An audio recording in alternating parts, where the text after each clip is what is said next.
ordinary till you see the core side of it. And what you're looking for is the story behind the news. We bring it to you from Lagos, the commercial capital of Nigeria. Giving you all sides and political stories round the clock. Every detail from the start line to the final whistle. CoreTV News, expanding your view.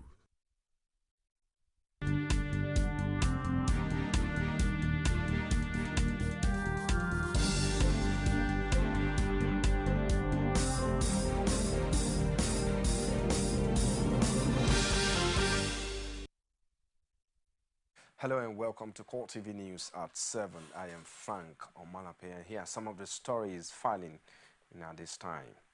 The Election Petition Tribunal sitting in Osogbo has granted leave to the People's Democratic Party and the Accord Party to serve petition on Governor Rauf Aregbesola through other means, since the personal service option has been futile. Rashid was at the sitting and filed in this report. Not minding the fights engaged in by councils to the APC and the PDP, the two parties presented themselves at the tribunal to seek various leaves. The new chairman who replaced Justice Ayambako, Justice Sulaiman Ambrosa, says the panel will give all parties a level playing field. An application moved by council of the People's Democratic Party to serve petition on Rauf Aregbesola through substituted means was granted by the panel. We tried to serve the governor, but he left instruction that nobody should collect any process from the tribunal.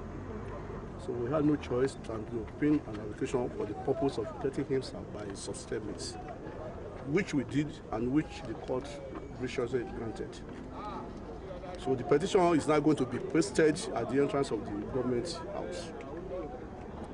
A mild drama ensued when counsel to All Progressives Congress, Kunle Adegoke, raised the petition of the APC written to the National Judiciary Commission questioning the removal of Justice Ayambako based on the petition brought by Accord Party, while the APC was not in the know of the said petition. Adegoke asked the chairman to recuse from being the chairman of the panel. The All Progressives Congress wrote a petition to the NJC chairman querying the bona fides of the chairman of the tribunal to actually sit in this panel, and it was based on certain reasons adduced. You would observe that the former chairman, Justice Ayambako, was removed from this particular tribunal some few days ago, based on the petition, as we heard, by Accord Party, acting for and on behalf of People's Democratic Party. And that was done without notice to all the parties involved in this petition. And it's on that basis that we said that, well, if they could forum shop for whatever reason, then we must bring it to the notice and attention of the tribunal that the choice or the choice of the chairman might not be too palatable with us. Another motion of the APC was that the tribunal should set aside earlier leave granted the PDP for the inspection of INEC materials based on what was described as defective application. A ruling on the issue was, however, reserved by the tribunal. The tribunal should set aside its order that it granted the People's Democratic Party and its candidates to inspect electoral materials some few days ago, because the order we're saying was granted without jurisdiction. The order was granted on a motion that was defective because the necessary condition precedent which was required was not met by that particular motion. The panel set to sit on Friday for ruling on the application of the APC. Rashid, CoreTV News, Osogbo. The Independent National Electoral Commission says it will establish additional 30,000 polling units across the country. This, according to INEC Chairman Atahiru Jega, will push up the number of polling units in the country to 150,000. He explained at a news conference in Abuja that the proposed polling unit will give registered voters the opportunity to cast their votes close to where they live. Pius Samuels completes the report. In preparation for the 2015 general election, INEC say more polling units will be required. To achieve this, the Commission has proposed to increase existing units from 119,973 to 150,000 across the country. Commission Chairman says The proposed units will help ease the stress voters go through during elections. About 150,000 polling units are required to ensure right sizing of our polling units based on the number of registered voters. There is no gainsaying the fact that there have been demographic shifts across the country since 1996, when the current structure was established. INEC chairman is worried over the methods to be used in creating the new polling units, but he said the commission will take into consideration remote areas and difficult terrains. From 1996 to date, there has been an exponential growth in Nigeria's population, and there have been severe demographic shifts resulting from new settlements in major urban centers. For example, the estimated population of the country was about 110 million in 1996, when the polling units were created. In 2006, after the national population census, the population of Nigeria was 140 million. Only recently, there were suggestions in some quarters that the commission was favoring some parts of the country over others. But the chairman insists that the new unit will not confer any political advantage on a state or region. The use of voting points has continued to elicit suspicion by political parties in the run-up to elections, with some even accusing the commission of secretly creating additional polling units, while some parties are even demanding that they be allowed to have polling agents at every polling unit. It is clear that to ensure the 2015 general elections are conducted under a more orderly and conducive atmosphere, thereby creating an environment for free and fair elections and consolidating the gains of the 2011 general elections, additional polling units must be created as described above. He also assured Nigerians that INEC, under his watch, will remain non-partisan before, during, and after the 2015 general elections. Pius Samuel, CoreTV News, Abuja. President Goodluck Jonathan has ordered the immediate removal or bring back Jonathan banners and posters being used by some of his supporters to drum up support for his yet-undeclared second-term bid. The directive contained in a statement by the presidential spokesperson, Reuben Abati, followed local and international condemnation of the campaign slogan. Abati argued that the slogan, which critics describe as a parody on the Bring Back Our Girls campaign, was used without President Jonathan's consent.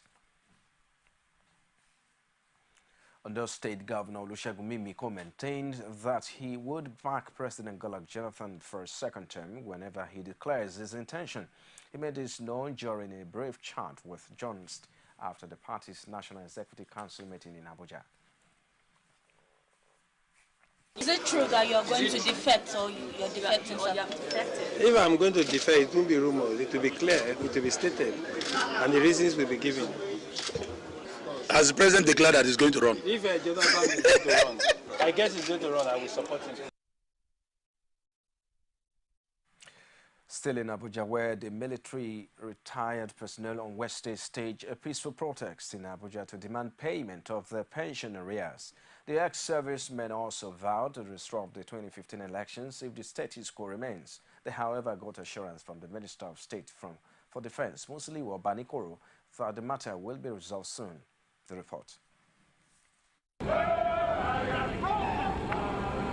These are ex-servicemen who have served Nigeria at different levels, but years after retiring from active service, they are now demanding for what they describe as their rights.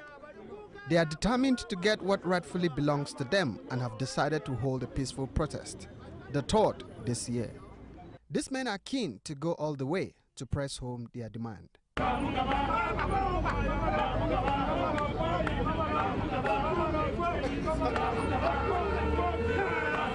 With banners bearing different inscriptions, They are asking why they have not received the over 60 billion naira approved for their pension arrears. The president has accepted to made a public pronouncement that is going to be paid as far back as 2010 July. We have made presentations at National Assembly, sending delegations. Every avenue has been exploited to see that we realize this. We only get promises to be attended to. Up to today, nothing done. We've not been paid the review, the pension right review of 2009, which was to take effect from 2010. We haven't been paid. There are those, the radical groups that really feel this nation never listens until we carry arms. And once we carry arms, it proliferates. You never know it's going to be a victim. It's on that basis we keep on sticking to peaceful protests, and we're not going to get tired. They are not just pensioners in Abuja alone. Many of them are from other states of the Federation. This man is from Ibadan. He has threatened to mobilize his fellow retirees to force governments to pay their benefits. Make sure you get this message down to the core. Let the government know. We said that we are ready for them. Not in 2015, we will battle ready for them. If they didn't pay all that money, we mean it. If the president can kill everybody in Nigeria with the pension, let him do so. If he has the power to do so. But we are saying we need our money now. If he doesn't do it, if he closes his ear, it's left to him. But mark you, when you close your eyes down to see your enemy, by the time good one will pass, you don't see them. However, government has again reassured these patriots that it will look into their grievances. Let me say that their grievances are receiving attention, and you can see that we stood there trying to understand them and also have responded responsibly. And that is why we have seen them, they are calm and they are talking to each other. If we have not responded responsibly, we won't see the kind of interface that just took place between us and them. We are working on it and it will be sorted. This is a democracy. It's normal to have issues and it is responsible. It is being responsible attending to them. For now, the ex-soldiers have agreed to give the authorities 1 month to fulfill the promise made, but say they will return to the streets if the results are unfavorable.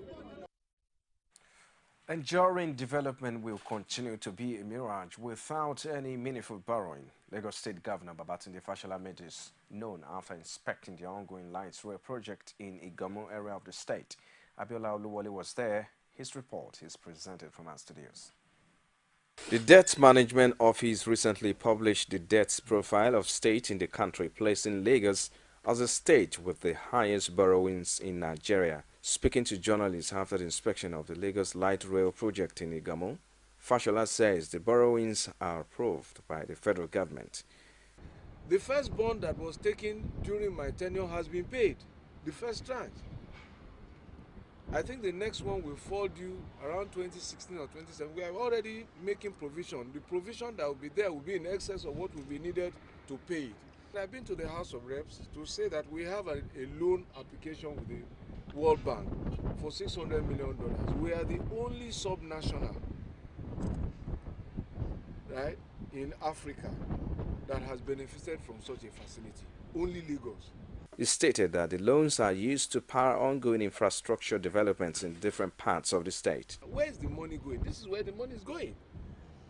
So if the people of Lagos want rail, if they want to see a 10-lane highway on Badagry Expressway, if they want the work we're doing in Mile 12 into Ikorodu expansion to continue, if they want to see all of the developmental work that will add value to their life, that's the only way to finance it.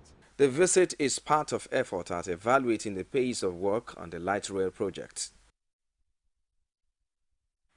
Now, key players in Nigeria's private sector are convinced the Presidential Jobs Board could create millions of jobs annually.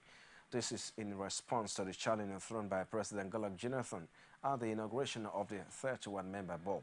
The president described the board as a special purpose vehicle, and already its leadership believe that the transformation agenda has paved way for the realization of the goal.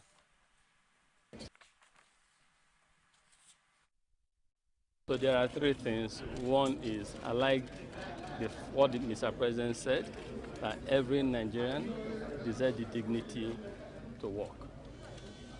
And that dignity comes from when you're able to take care of your family, make sure that you cater for your needs.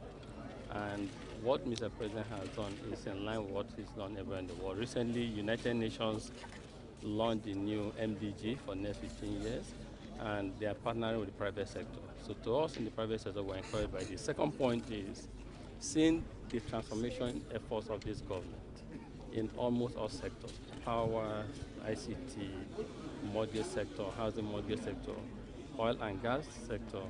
We're encouraged that to create 3 million jobs will not be too difficult. Kenya created over 700,000 jobs in 1 year. Kenya is a quarter the size of our population. We can do that. What has encouraged us as private sector to be part of this is, as I said before, the transformation initiatives of this government, and it's interesting that we have the Honorable Minister of Petroleum here, who is key to this transformation from point of view of gas that we need for the power sector, from point of view of the digitization and encouragement of local Nigerian players in the oil and gas sector that to a large extent before never happened. We're encouraged that all of these initiatives going on will help. There is no currently single case of Ebola in the country at the moment. That's according to Nigeria's health authorities. We'll bring you details of these and other stories after this time out. Join us again. There is an Ebola virus epidemic in some West African countries. The Nigerian government wants you to be aware and watch out against the spread of Ebola in your community. Help keep our country safe and watch out for severe cases of fever, headaches, diarrhea, chest and abdominal pain, sore throat, cough, red eyes, and bleeding from the eyes, ears, and nose, especially when these symptoms are found in persons coming into Nigeria from other West African countries. Protect yourself. Wash your hands regularly with soap and running water, or use a hand sanitizer. Avoid contact with the blood, urine, feces, or saliva of animals like bats, monkeys, gorillas, chimpanzees, or infected persons. The Ebola virus is deadly. Don't catch it. Don't spread it. This message is brought to you by the Federal Ministry of Information. And now Nigeria's health authorities said there is no single current Ebola case in the country. This according to Health Minister Onyebuchi Chukwu follows the discharge of the last patient under treatment at the Lagos isolation ward. The minister, however, says in a statement issued by his spokesman Dan Mwome that a suspected case from Ife in Osun State is still under investigation. He added that the student of Obafemi Awolowo University has been quarantined after she was found to have made contact with the late Port Harcourt doctor at a function before his death. And as part of efforts to contain the spread of the dreaded Ebola virus disease, the China Civil Engineering Construction Corporation and Lagos Metropolitan Area Transport Authority kicked off a sensitization campaign for the people of Majidu in Ikorodu area of Lagos. Our correspondent Anita was there and filing this report. The awareness campaign was aimed at enlightening the people of the community on how to identify carriers of the virus, how to avoid contracting the disease, and what to do in case of suspicion. The Deputy Director, Lagos Ministry of Health, Omaomi George, emphasized the need for people to be careful with their lifestyle. It's just a way to ensure that people don't stigmatize. I think it's just one of the measures, but that doesn't mean that is the only thing we are going to be doing. We will keep on giving messages. We will keep on letting people know that yes, this is what we want or this is what we should be doing. But that is an extreme case, and we could get there if people. But I don't think we will get there. I think by the time you give people a message, they will respond. So there is no fear. We shouldn't fear that the government has said we will start to prosecute. I think people also will see with time, with the message, they will see the need to actually ensure that they don't, ostracize those people who already have the disease. Member of the Lagos State House of Assembly, Senai Agumbiade, advised the community to abide by the rules and regulations laid down by the state government in order to maintain a healthy society. What is happening here is happening everywhere in the state by corporate bodies, by the government, by elected people, because the House of Assembly, Lagos State, actually mandated all its members to make sure that they raise the consciousness in their various constituencies. I've done in my constituency. Some of the members Lagos have done it, some local government have done it, CCEC and Lamata, you know, doing it today. The government of Lagos State is creating the awareness in media and the rest of it. So I think people are really becoming enlightened about the danger of Ebola.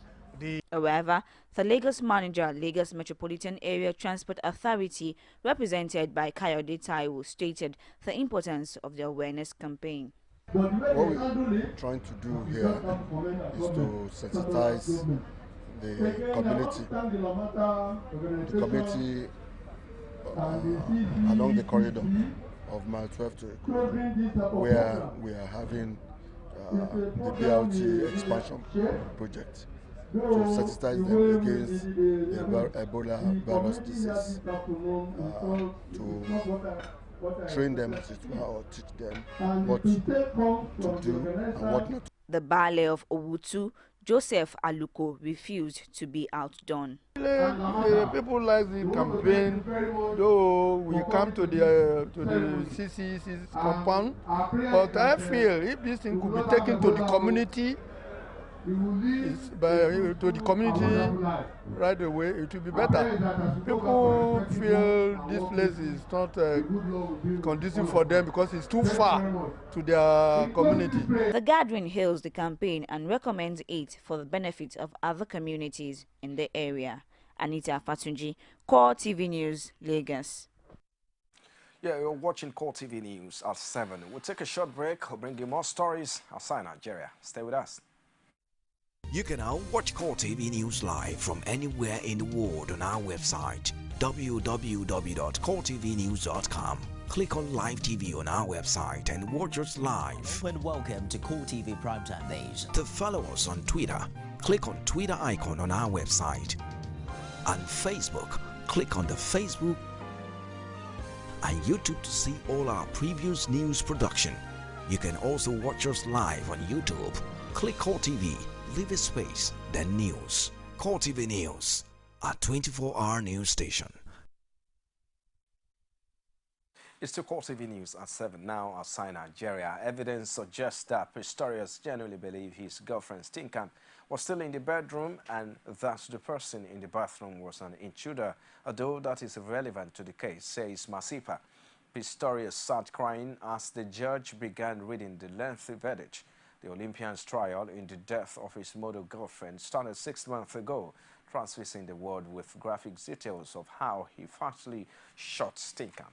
Before she rejected the premeditated murder charge, Masipa questioned why he fired once but not 4 times into the bathroom before he went to find his girlfriend.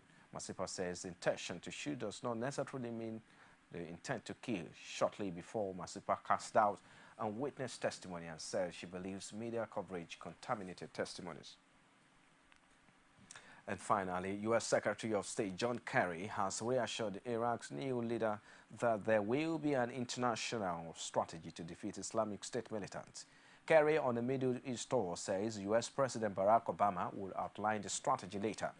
He praised Prime Minister Haider al-Abadi's plans to develop paths to Iraq minorities and reform the military. Militants overran the army in many parts of northern Iraq and gained backing from some disaffected Sunnis. Meanwhile, at least 9 people died in a series of car bombs in East Baghdad. The explosions happened minutes apart in Shia neighborhood of New Baghdad. At least 25 others were injured. Kerry made an unannounced visit to the Iraqi capital Baghdad at the start of a tour of eastern capitals aimed at boosting military, political and financial support for the fight against the Islamic militant.